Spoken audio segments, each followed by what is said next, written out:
হরে কৃষ্ণ। রাধে রাধে বন্ধুরা, কেমন আছো? আশা করছি সকলেই খুব ভালো আছো। নয়নমণির সেবা চ্যানেলে সকলকে জানাই শুভেচ্ছা ও আন্তরিক ভালোবাসা। গোপাল সোনার কিছু ড্রেস, এগুলো একটু ধুয়ে দিচ্ছি। ড্রেস বলতে শুধুমাত্র প্যান্টই, যেগুলো গোপাল সোনাকে এই গরমেতে পরানো হচ্ছে। তো কয়েকটা প্যান্ট ছাড়িয়ে রেখে দেওয়া হয়েছিল একসঙ্গে, তো সব দিন আর ধুয়ে দেওয়া হয় না। তো আরেকটা প্যান্ট না গো, সে একটু পঞ্চামৃততে স্নান করানো হয়েছিল, আর আগে পয়লা বৈশাখেতে একটু নিম হলুদ মাখানো হয়েছিল, সেটাকে দাগ লেগেছিলো, ভালো মতন ওঠেনি। তো ভাবলাম সাবান দিয়ে একটু ভালো করে উড়ে উড়ে ধুয়ে দিই, কারণ সেই সময় জল দিয়ে ধুয়ে দেওয়া হয়েছিল। আর তারপরে ধুয়ে টুয়ে নিয়ে ছাদে চলে যাচ্ছি। তো ছোট ছোট প্যান্ট যেহেতু, তো আমি এগুলো এই রেনিংয়ের মানে এই যে প্লিয়ারটা এখানে দিয়ে দিই এর উপরে। নয়নসোনা আর নীলের তো প্যান্টগুলো তো খুবই ছোট ছোট, তো সেই জন্যে এইরকমভাবে দিই। তো ছাদে আসলে না গো, মানে ভীষণ কষ্ট হয়, এত মানে গরমে তেজ সহ্য করা যায় না। তো এই যে আমাদের সাইডে একটা পুকুর আছে দেখতে পাচ্ছ, তো তোমাদের দূর থেকে ক্যামেরা করে দেখাচ্ছি। দেখো আমার ক্যামেরাটা একটু নড়ছে, মানে একদম মাছগুলো না লাফালাফি করছে, প্রচণ্ড গরম হয়ে গেছে, জল কমে গেছে। এত গরম জানি না কি হবে, তো ছাদে না মোটে আসা যাচ্ছে না, তো প্রচণ্ড গরম। তো এই গরমে আমি রান্না করব, আর আমি তো কাঠের জালে রান্না করি। তো দেখো আমাদের ও বাড়িতে কাঠ আছে, আর এখন অল্প কাঠ হয়ে গেছে। তো কিছু কাঠ ছাদে রেখেছিলাম শুকনো করার জন্য, এগুলো তো কাঁচা কাঠ ছিল, তো গরমের চোটে সব শুকনো হয়ে গেছে। তো ছাদে এসেছি কিছু কাঠ নেওয়ার জন্যে, এবার রান্নাটা বসাবো। আর প্রচণ্ড গরম, বুঝতে পারছো। আর এই যে দেখো, এগুলো হলো আমার গোপাল সোনার যে ঘরের দেয়াল। তো এখানে টানা রোদ্দুর পরে দেখতে পাচ্ছ। তো গরমে তো যার জন্য আমি ওদেরকে এখানে রাখি না, তো নিচে আমি তো নিয়ে যাই, তোমাদেরকে বলেছি। আর চলো এখন রান্নাটা করবো, বা নিচে থেকে এখন সবজিগুলো কাটতে হবে। সবজি কেটে তারপরে উনানের ধারে যাব, না হলে উনানে জাল দিতে হয়, সবজি কাটতে কাটতে তখন অসুবিধা হয়। তো যার জন্য আর আজকে রান্না করব পনির, আর একটু শাক দিয়ে এসেছি, আর আমার শ্বশুর মশাই ঢ্যাঁড়স দিয়েছিল, তো সেই ঢ্যাঁড়সের তরকারি করব। তো চলো কাটাকুটি করি আর রান্না বান্না করি, তোমাদেরকে দেখায়। ছেলের মর্নিং স্কুল হচ্ছে 7টা থেকে, তো ছেলেকে স্কুলে দিতে গিয়ে আর একটু আমাদের সাইডে মানে কাছাকাছি বাজার, তো সেখানে একটু এই লাল শাকটা কিনে নিয়েছিলাম। লাল শাকটা এই গরমেতে ভালোও লাগে, আর অনেক দিন খাওয়াও হয়নি। তো ওই 2 আঁটি নিয়েছি, 2 আঁটি, এক একটা করে আঁটি 5 টাকা করে নিয়েছে। তো শাকগুলো আজকে শাক ভাজা করব, তোমাদেরকে তো বললাম। তো তবে জানো তো খুবই টেনশান হচ্ছে, কারণ আমার বঁটিটার অবস্থা তোমাদেরকে দেখাচ্ছি একটু পরে। দেখো মানে 2-1 দিন হচ্ছে মানে বঁটিটা আর কাটাই যাচ্ছে না, কিন্তু সব কিছু মনে থাকে, শুধুমাত্র বঁটির কথা আমার কখনোই মনে পড়ে না। যখনই বা মার্কেট বাজারে যাই, আমাদের এখানে হাট আছে, ওখানে লোহার জিনিস টিনিস সমস্ত কিছু পাওয়া যায়, দা কাস্তে এসব বঁটি। তো সেখানে গেলে সেই সময় মনেই পড়ে না, মনে হয় যেন কী নেবো নেবো, তো তখনই কিছু মনে পড়ে না। বাড়ি আসলে যখন মাত্র সবজি কাটি তখনই মনে পড়ে। তো দেখো ফাইনালি দেখো তোমাদেরকে বঁটিটা দেখাচ্ছি কী অবস্থা হলো। শেষ পর্যন্ত ছেড়েই গেল। তো আমার সবজি কাটার এবারে 12টা বেজে গেল। তো কি করে কাটবো জানি না, শুধুমাত্র শাকটা কাটতে কাটতে বঁটিটা ভেঙে গেল। এখনও ঢ্যাঁড়স কাটা বাকি আছে, আলু কাটা, অনেক কিছু কাটা।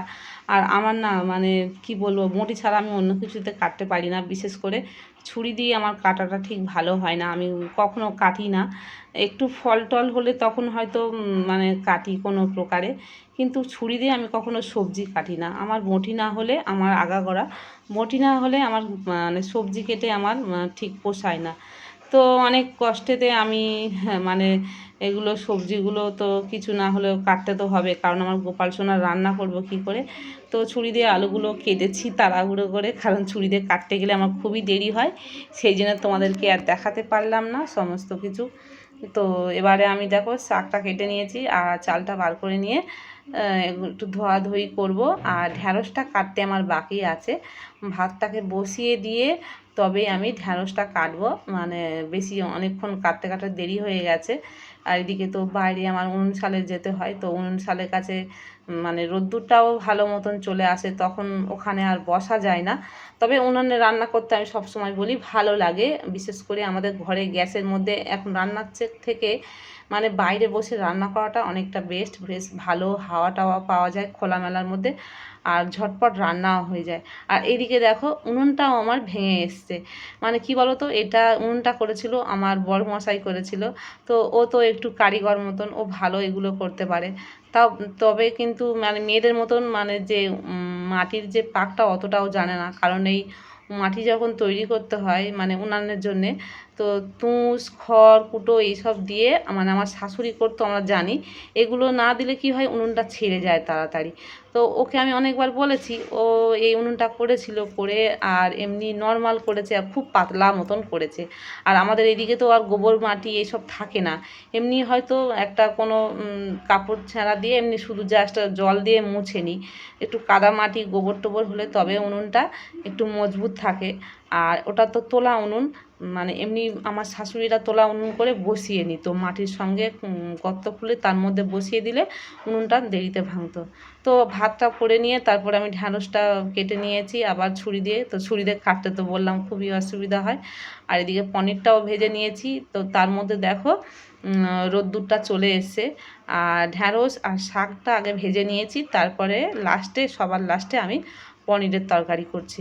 কারণ একটু রোদ্দুরটা বেশিক্ষণ তাড়াতাড়ি চলে আসবে, 12টা বাজলে মোটামুটি 12টার আগে থেকে রোদ্দুর চলে আসে, 11:30টার মধ্যে রোদ্দুর খুব চলে আসে, তখন আর বাইরে বসা যায় না। কিন্তু কি করব, একেবারে এখানে রান্নাটা তাড়াতাড়ি হয়ে যাবে সেই জন্য করে নিচ্ছি। তো আমার তো আজকে রান্নাটা দেরি হলো মুঠিটার জন্যে, আর গোপাল সোনাদেরও তো স্নান টানগুলো করাবো। আর প্রচণ্ড গরম ফেলছে, জানি না কবে বৃষ্টি হবে। এত গরমেতে সবারই কষ্ট হচ্ছে, ভীষণ মানে মানে পরিমাণ গরম ফেলছে। এই রকম গরম মানে আমাদের জ্ঞানে তো কখনোই দেখিনি। তো প্রত্যেক বছর যদি এইরকম গরম ফেলে তো কতদিন মানে মানুষ কিভাবে বাঁচবে জানি না।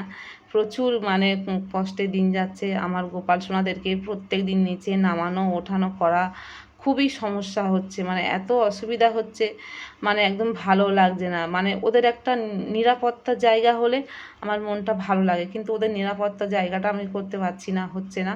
কারণ যেহেতু ওখানে আমরা বসিয়ে রেখে দিয়েছি, ওখানটায় কী বলো তো, সবসময় আমার ছেলে আমরা চেঁচামেচি গাল গল্প ওখানে করি, খাওয়া দাওয়া সমস্ত কিছু, কিন্তু ওদের তো একটা অসুবিধা হয়, তাই না?